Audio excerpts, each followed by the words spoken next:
I literally was having this conversation with my girlfriend the other night.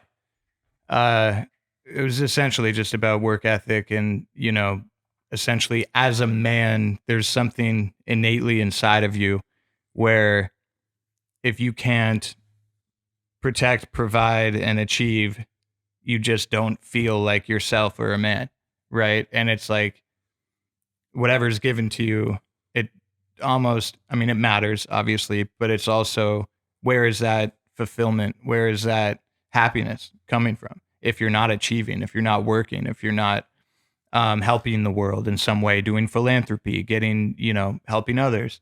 But yeah, it's strange we were talking about it because I literally just the other night was talking with my girl Yeah. about it.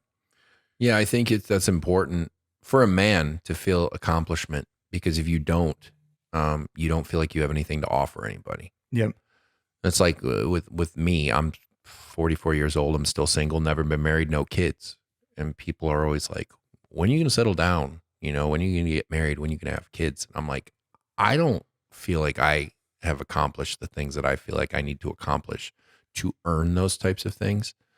And I think that's the biggest issue is that people just think that that's what you do. And it's Yeah. like, sure, but that's also why divorce rates are so high. Yep. That's also why, fatherless households are, the rate of fatherless households are so high. It's because people just go, oh, well, it's not, they don't look at it as something that you should aspire to. They're like, yeah, you can have a kid. Sure. Have a kid. You can get married 4 or 5 times. Who cares? You can always get a divorce if you're not happy. If you hold that to a higher regard and you hold yourself to a higher regard, I think that you'd have a lot less, backtracking on people's lives and how much it affects people. 100%. I think getting into something for the wrong reasons just leads to terrible shit down the way. Yeah, I got this quote that I've loved. I remember the first time I saw it, and it's if you want to change the world, you have to first change yourself.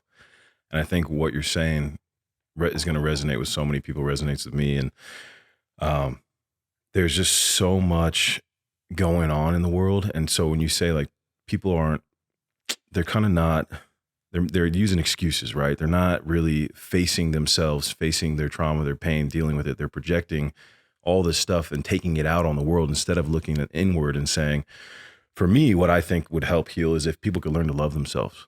If you could learn to forgive yourself, forgive others around you, love yourself, have gratitude throughout your entire life. Like, dude, I've been through some shit. We've all been through some shit. I'm grateful for everything that happened. Do I wish it all happened? No, it sucked. But am I grateful? Yeah, because guess what? It made me who I am. It made me think the way that I do. It made me show up in the world the way I do. It made me grow. It forced me to change and switch the way that I viewed the world and the interactions I have with people. Like I wouldn't trade that for anything because I'm grateful for that. And I've had some of the best conversations. I have some of the greatest friendships in the world. Like I'm grateful for that. And if you can take pain and turn it into purpose or turn it into power, like, and empower yourself through that, you can do anything. And those are big ideas. People act so nonchalantly in life. They take these big ideas and they whittle them down to just, what's happening at the moment. But they're really big ideas. And myself right now, I struggle with imposter syndrome. I struggle with believing that I'm worthy or that I'm good enough. And until I get that figured out, until I can get to a point where I feel like I'm deserving of love and deserving of success, bringing somebody else into that is just setting myself and them up for failure because I don't love myself in the way that I need to love myself to love somebody else. And if I can't love myself, I can't accept love. Right. And that's frustrating for somebody who's not in that position. So I'm Yeah. struggling with that now. I have to do a daily affirmation now in the morning to just like myself. Right. So until I get to a point where I can really value myself, I don't need to bring anybody else into that mix. And I think a lot of people kind of really need to think about that. But that's also a testament to your character. And that's also a testament to what you've been through and you not wanting to put that on somebody else, right? Like that's But that self-awareness alone is so valuable, because there are many people out there that have those same thoughts and feelings, but not an understanding of why they're feeling it. So the fact that you have that, at least you have the ability to know that it's there and to address it, and you know what you need to work on, what you need to focus on. And for me, it's always been, what's the root?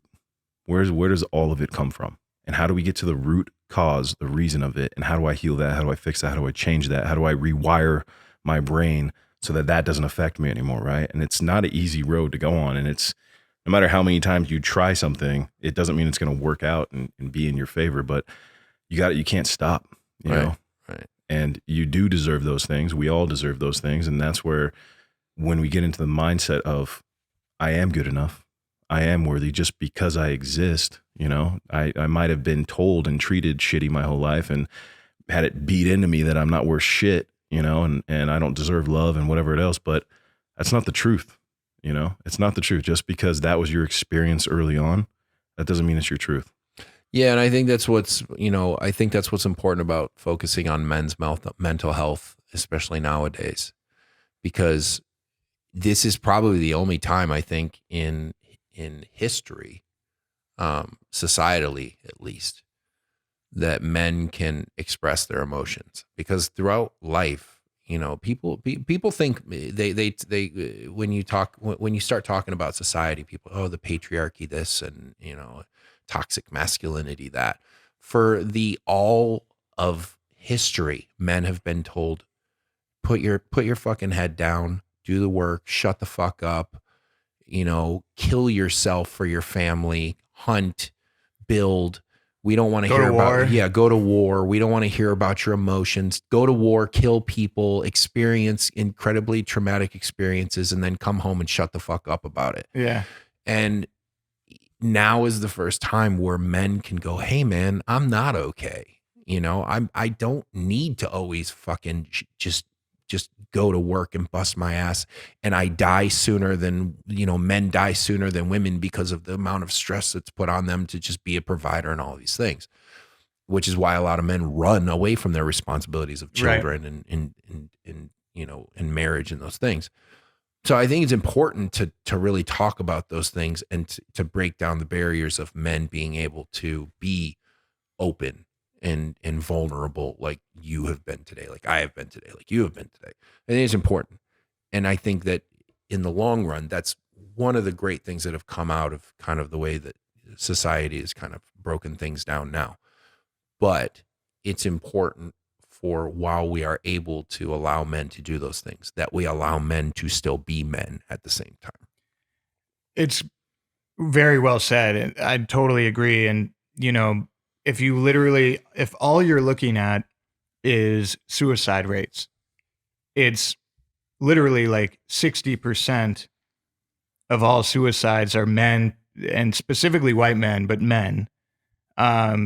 It's overwhelming, and we're not addressing it. You know, no one's addressing it. No, we're not addressing it, and society is feeding into it. Yeah. You know, of the idea of straight white male being the devil, and and you know, those ideals of toxic masculinity and all of those things. I think at some point, you're towing a dangerous line, because you're alienating a large group of people, and you're telling them that they're bad just for being, which is the very definition of ageism, racism, all of those things. So if if we continue down that path, you're kind of backing people into a corner, and that's when bad things happen. So I think it's important to have conversations like this, so that men who may feel just, you know, who may feel backed into a corner, who may feel disenchanted with what's going on in the world, can kind of go, oh, there's other people that feel the way that I feel. I'm not in a bubble, and I can talk about it. I think it's important. I think it's very important. Thank you for watching. Don't forget to drop a like if you enjoyed the video. And subscribe and hit the bell for a whole lot more to come.